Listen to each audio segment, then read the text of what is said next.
O Consello da Xunta vén de aprobar varias iniciativas que marcarán o futuro de Galicia. Estas buscan fortalecer a innovación, garantir a protección dos datos sanitarios e impulsar as vendas no pequeno comercio. Esta ruta continuará ao longo do mes de novembro e nesta edición tamén se inclúen obradoiros infantís de cociña guiados por cociñeros profesionais para chegar aos máis pequenos ao mundo da gastronomía local de maneira lúdica e educativa. Outro dos grandes alicientes da edición deste ano é o sorteo dunha exclusiva cea para 2 comensais entre todas as persoas que participen na elección da mellor tapa Barbanzarousa 2025. A Mancomunidade tamén destaca o seu compromiso por fomentar a actividade hostaleira en tempada baixa e resaltar a rica diversidade gastronómica do territorio. Con todo, pechouse con éxito esta primeira xornada do Máis que Tapas en Rianxo e espérase que as vindeiras semanas se culminen da mesma maneira nos demais municipios.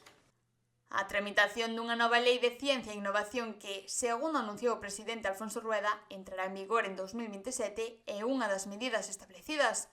O obxectivo desta norma é consolidar a posición de Galicia como referente en I+D+I, potenciando a atracción e retención de talento, a transferencia de coñecemento e a innovación empresarial. A nova lei tamén buscará reducir a burocracia e descentralizar os recursos, levando a ciencia e a innovación a todo o territorio galego. Estamos a convertirnos, además, nunha referencia de I+D en sectores estratégicos, a inteligencia artificial, a computación cuántica, a biotecnoloxía, e queremos seguir por aí. Imos ser unha das únicas 6 territorios, imos ser un dos únicos 6 territorios, que acollan unha fábrica de inteligencia artificial, 6 en toda Europa, e unha delas vai estar en Galicia, e isto, ademais, vai acompañado de un incremento que levamos verificando en diferentes orzamentos en materias de I+D.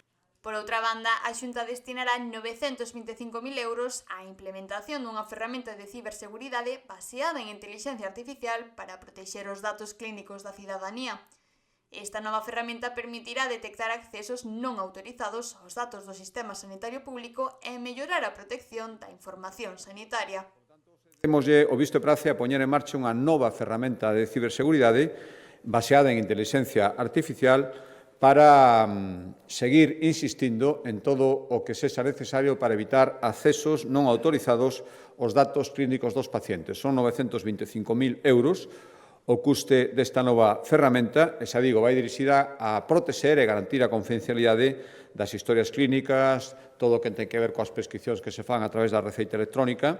O que vai facer este sistema é monitorizar en tempo real todos os intentos de acceso sospeitosos que pode haber aos programas do Sergas e calquera anomalía, e, por tanto, para detectala, chegar a quen está intentando acceder de xeito presuntamente ilexítimo e poder impedila.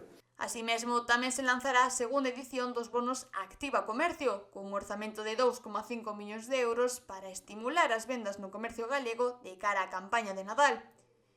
Este programa permitirá aos consumidores acceder a descontos de ata 30 euros nas compras realizadas nos establecementos adheridos. O obxectivo desta medida é mobilizar un mínimo de 8,5 millóns de euros en vendas e apoiar aos comerciantes locais na súa recuperación tras a pandemia. Hoxe acordamos convocar unha nova edición dos bonos Activa Comercio por 2,5 millóns de euros para mobilizar un mínimo de 8,5 millóns de euros en vendas en establecementos de proximidade do comercio galego. Como decía, 2,5 millóns de euros. En total serán 5 os que, coa convocatoria anterior, os que teñamos adicado neste ano os bonos Activa Comercio e descontos de ata 30 euros por beneficiario.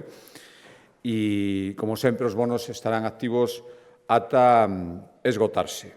A convocatoria vai a facer a partir do 5 de novembro e os comercios que xa participaron na edición de suño, no lanzamento de suño, pois non terán que volver a inscribirse, os que desexen facelo por primeira vez e que terán que facelo, e a partir do 5 de novembro poderán empezar a, como digo, descargarse estes bonos Activa. Con estas novas iniciativas, Galicia avanza na modernización do seu sistema científico, económico e social, buscando un futuro máis seguro e próspero para todos os cidadáns.